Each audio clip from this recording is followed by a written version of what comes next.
Hello, friends. Envision a location where the past clings tenaciously to the present, where the sound of footsteps reverberates through deserted corridors, and where hushed voices in the stillness of night evoke a sense of unease. This is a realm where the tangible and the ethereal intersect. Nestled in the heart of Louisiana lies Myrtles Plantation, recognized as one of the most haunted residences in the United States. This evening, we shall open its doors and enter a domain where spirits await, eager to share their narratives. Are you prepared? Our tale commences in 1796 with General David Bradford, a figure escaping political unrest, who constructed what would eventually be known as Myrtles Plantation. Initially named Laurel Grove, it was envisioned as a tranquil sanctuary. However, even in its early days, the land harbored mysteries. Folklore suggests that this site was established upon an ancient Native American burial ground, a notion that some assert accounts for the restless apparitions that inhabit its corridors. Despite Bradford's aspirations for a peaceful abode, the plantation became a witness to the tumult of history. Over the years, it experienced the Civil War, changes in ownership, and the lamentations of those who endured hardship within its confines.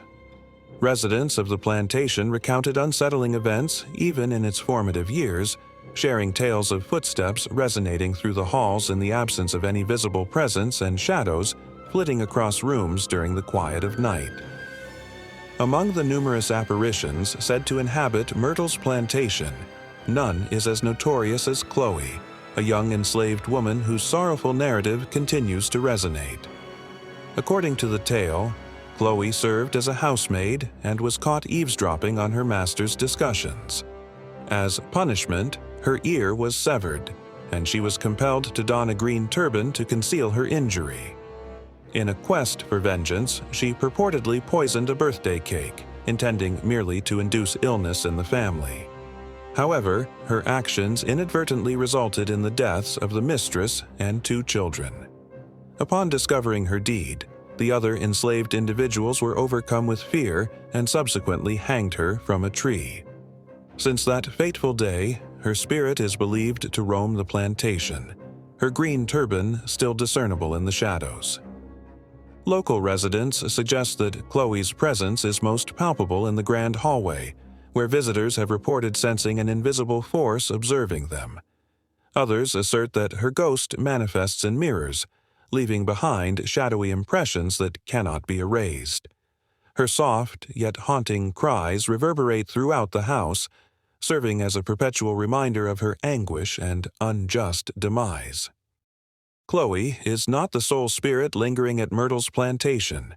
Numerous visitors and owners have recounted encounters with other spectral figures. A grand piano that plays autonomously, handprints on mirrors that resist removal, and ghostly figures standing at the foot of beds have all been reported. Some individuals claim to have glimpsed the spirit of a young girl, believed to be one of the poisoned children, appearing in photographs taken within the house. In addition to Chloe, there are accounts of an unidentified woman in a flowing white gown who roams the upstairs corridor.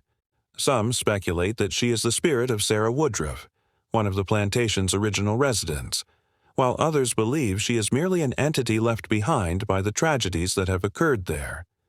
Reports of mysterious knocks, the sensation of cold fingers brushing against one's skin, and soft lullabies drifting through the night have all been documented.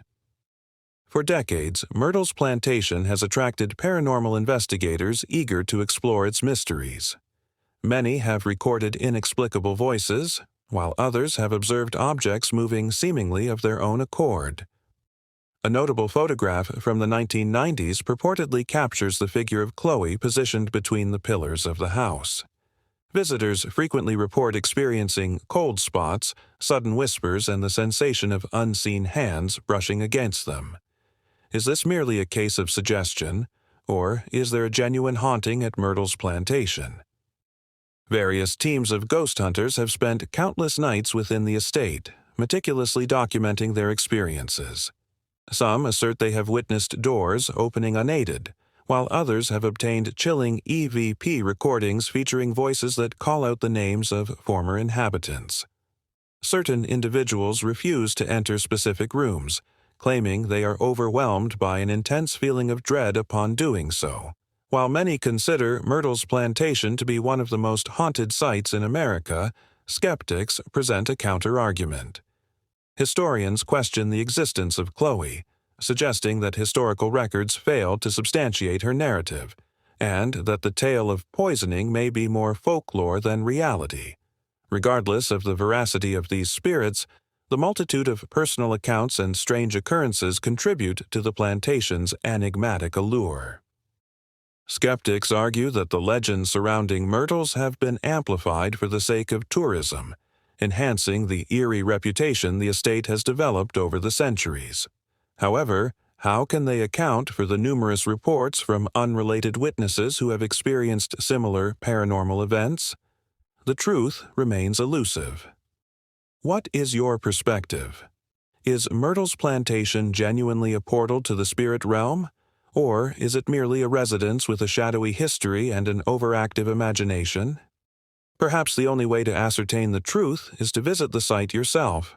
However, be forewarned, those who enter Myrtles Plantation may not always depart alone. Sometimes the spirits choose to accompany them. Sleep well, if you are able. This has been an investigation into the eerie legacy of Myrtles Plantation. Until we meet again, remain vigilant, for history is never completely at rest.